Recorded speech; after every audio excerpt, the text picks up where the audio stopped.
우쇼와 달마의 본성에 대한 얘기 들어보겠습니다. 달마, 만일 그대가 곧 스승을 만나지 못한다면 그대는 이번 생을 헛되이 살 것이다. 그대가 불성을 갖고 있는 것은 진리이다. 하지만 스승의 도움 없이는 그대는 결코 그것을 알지 못한다. 스승의 도움 없이 깨달음에 이르는 사람은 100만 명 중에 하나 정도이다. 오쇼, 이 말들은 역시 달마로부터 직접 나온 말이다. 평범한 기록자의 능력으로는 이런 말을 할 수 없다. 아무리 학식이 뛰어난 제자라 할지라도 스스로의 도움 없이 깨달음에 이르는 사람은 100만 명 중에 하나 정도이다라고 단언하기는 어렵다. 달마조차도 깨달음에 이르는데 스승의 도움이 필요했다. 그러나 가능성은 있다. 그것은 그대 자신의 본성이기 때문이다. 사실 그것에는 어떤 스승도 도움이 필요 없다. 만약 그대가 어떤 것을 발견하든 발견하지 못하든 상관하지 않고 그대 내면으로 들어갈 용기가 충분히 있다면 그대는 스승의 도움 없이도 그것을 발견하게 될 것이다. 스승의 도움이란 무엇인가? 그는 단지 그대에게 확신을 줄 뿐이다. 그대는 무언가가 아니다. 그렇지 않으면 확신이 무슨 필요가 있겠는가?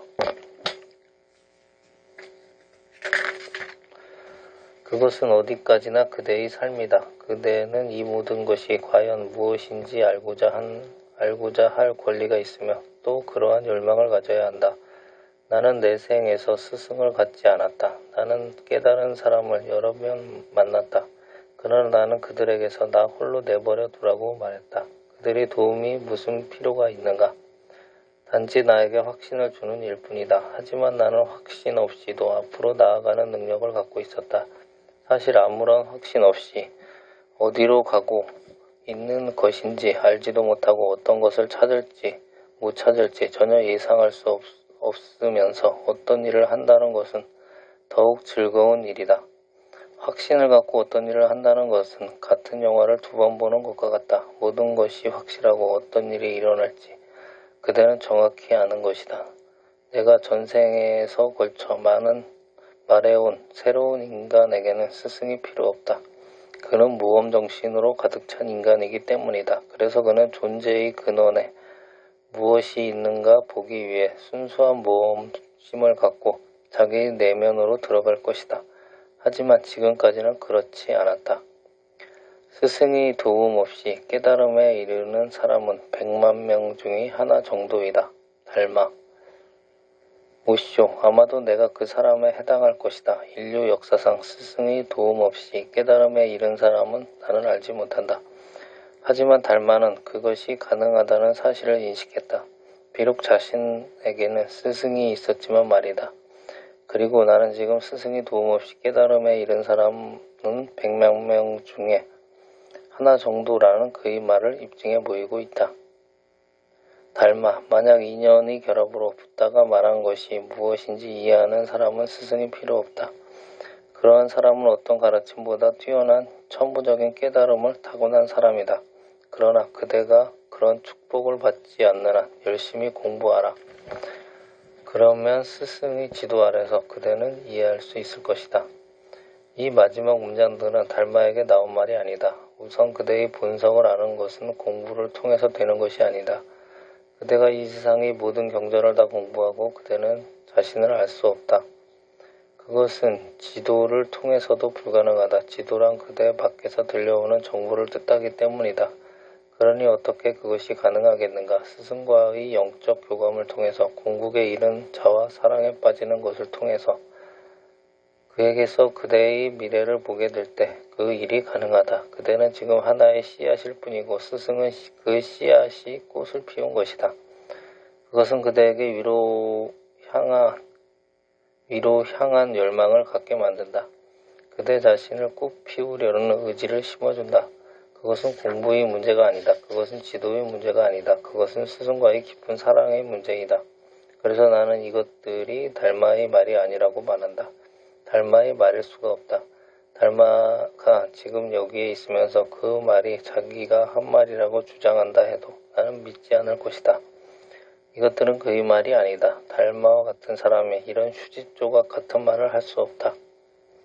달마, 이해하지 못하면서도 자신들이 공부하지 않아도 그렇게 될 수 있다고 생각하는 사람들은 망상에 빠져 흙과 백을 가릴 줄 모르는 자들과 다르지 않다. 보시오. 이것은 모두 제자가 덧붙인 말들이다. 그는 다시금 공부의 중요성을 강조하고 있다. 그대는 많은 학식과 지식을 가진 사람들을 알고 있다. 그러나 그들 내면 깊은 곳에는 빛이 없다. 그들은 축복의 빛을 발산하지 못한다. 사실 그들의 공부가 그들을 심각한 사람으로 만들어버렸다. 그것들은 그들에게 빛을 주기는커녕 짐만 가득 지워주었다. 그들은 아무것도 알지 못하면서 너무 많은 것을 알고 있으며 그것이 그들의 존재에 심각한 긴장을 불러일으켜왔다. 실질적으로 아는 것은 하나도 없으면서 그들은 너무 많은 정보를 축적했다. 사람들은 그들을 신봉한다. 그들을 존경한다. 그래서 그들은 자신의 지식이 껍데기뿐이라는 사실을 스스로 받아들일 수 없다. 우리가 가진 지식은 우리의 존재 안에서 성장한 것이 아니다. 그것들은 우리 안에 뿌리 내리고 있지 않다. 이 꽃들은 모두 시장에서 사온 것들이다. 그것들은 우리 자신의 존재 안에서 자라난 것이 아니다. 한 낚시꾼의 이야기를 들어온 적이 있다. 어느 날 그는 하루 종일 낚싯대를 들이웠지만 한 마리의 고기도 잡지 못했다. 드디어 그는 마누라의 바가지가 걱정이 되기 시작했다. 그래서 그는 시장에 가서 크고 아름다운 물고기 3마리를 샀다. 하지만 그는 한 가지 조건을 세웠다. 그 조건이 이상한 것이기 때문에 물고기를 파는 어부는 그것을 이해할 수 없었다. 지금까지 물고기를 사면서 그런 요구를 한 사람은 없었다. 낚시꾼은 어부가 달라는 대로 값을 지불할 준비가 되어 있었다. 그 대신 그가 내세운 조건은 어부가 물고기들을 땅바닥에 던지면 자기가 그것을 잡겠다는 것이었다. 그러자 어부는 말했다. 그거 별거 아니군. 내가 던지면 당신이 잡겠다 이 말이죠. 그런데 그렇게 하는 이유가 대체 뭐요? 낚시꾼이 말했다.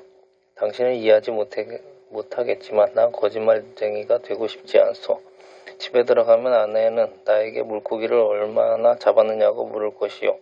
난 내 손으로 잡은 물고기 3마리를 내놓을 것이요. 어디까지나 나는 진실하자는 것이요. 그는 아내를 속일 수 있다. 하지만 자신을 속일 수 있겠는가? 그것이 진실인가 아니면 진실이 이름으로 포장된 것들인가? 소위 학식 있다는 사람들이 바로 그런 경우이다. 그들은 물고기를 잡았다. 다만 호수에서 잡은 것이 아니라 시장에 가서 다른 어부에게 돈을 주고 잡았다. 잡은 것은 틀림없다. 하지만 그들 자신은 그것은 잡은 것이 아니라 돈을 주고 산 것임을 안다. 진실을 사고 팔 수 없는 것이다. 그대는 자신이 깨어있으므로 그대의 내면의 빛을 붙잡아야 한다. 그 길밖에는 다른 길이 없다. 달마.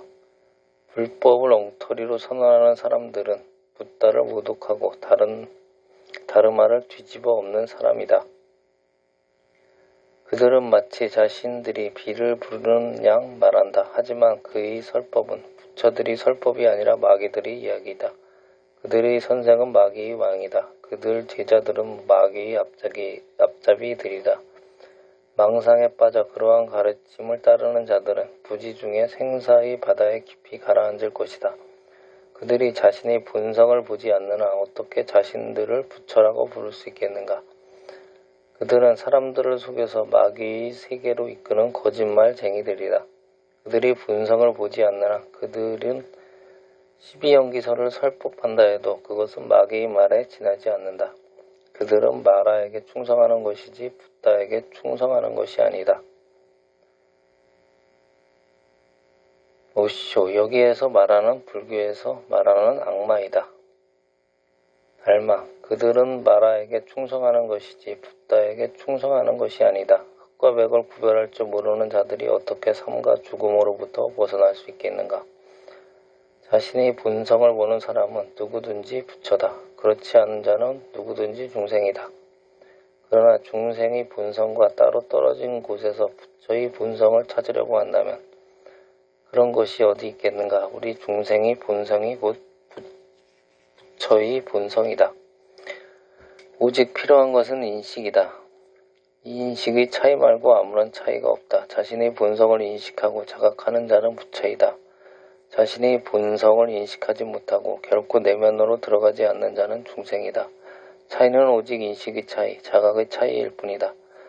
그대와 깨달은 사람들 사이에는 질적인 차이가 아무것도 없다. 만약 차이가 있다면 그는 자신의 보물을 알고 그대는 그것을 모른다는 차이가 있다.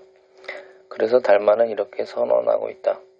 달마, 우리 중생의 본성이 곧 부처의 본성이다. 이 본성을 벗어나서는 부처도 없다. 부처는 우선 우리의 본성이다.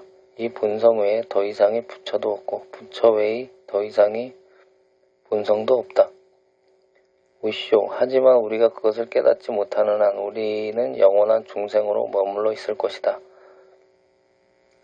달마는 앞으로도 부처라는 말을 계속 사용할 것이다. 그대는 그 말이 무엇을 의미하는지 이해해야 한다. 그것은 어떤 개인의 이름이 아니다. 부처는 단순히 깨달은 자란 뜻이다. 그 중에서도 고타마 부타는 가장 유명한 깨달은 자이다. 그렇다고 오직 그만이 깨달은 자라는 뜻은 아니다.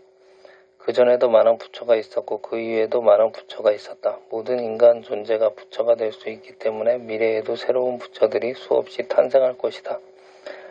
모든 사람이 잠재력을 갖고 있다. 단지 시간의 문제이다. 그대에게 알맞은 시기가 찾아오면 어느 날엔가 그대는 외부의 것에 고통받고 아무것도 찾지 못한다는 절망감 때문에 내면으로 눈을 돌릴 것이다. 고타마 부타의 이름은 시타르타이다. 고타마는 그의 성이다.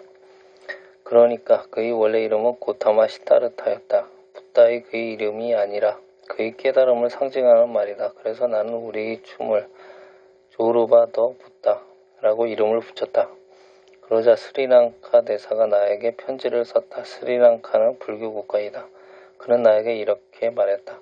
당신이 춤에다 조르바더 부타라는 이름을 붙인 것에 대해서 심히 유감스럽게 생각합니다. 그것은 우리 종교를 모독하는 행위입니다. 제발 부타라는 말을 쓰지 말아 주십시오. 나는 그에게 답장을 썼다. 아마 그대는 타고난 불교도일지 모른다. 그러나 나는 부처이다. 그래서 나는 나의 춤을 조르바더 부타라고 부를 권리가 있다. 그것은 그대의 부타와는 아무런 관계가 없다. 그러니 그대는 그 문제에 대해서 신경 쓸 필요가 없다. 만약 내가 그것을 조르바 시타르타라고 부른다면 그때는 그대가 항의할 수 있다. 그러나 부타는 한 개인의 이름이 아니다. 고타마 부타는 수많은 부처 중의 한 명일 뿐이다. 그리고 조르바는 부처가 될 모든 가능성을 갖고 있는 사람이다. 나는 그것을 가로막을 수 없으며 그대 역시 가로막을 수 없다. 그대는 단지 불교도일 뿐이다. 한 사람의 추종자이며 무방자에 불과하다. 그대는 부타라는 말의 의미조차 정확히 알고 있지 않다. 그대는 자신을 깨닫는다는 것이 무엇을 경험한 적이 없다. 그러니 그대가 무엇을 원하는지 다시 편지를 써라. 그는 더 이상 편지를 보내지 않고 침묵을 지켰다. 나는 아마도 그가 내 편지를 다른 사람에게 보여주지 않았을 것이라고 생각한다. 그러므로 달마가 부처라는 말을 사용할 때마다 그것이 고타마 부타를 가리키는 것이 아니라는 점을 기억하라. 그는 깨달음이나 해탈 또는 완전한 자유의 뜻으로 그 말을 사용하고 있다. 사실 부처란 말이 그런 뜻이다. 그것은 어떠한 개인의 이름이 아니다. 모든 사람의 가능성을 일컫는 말인 것이다. 알겠는가?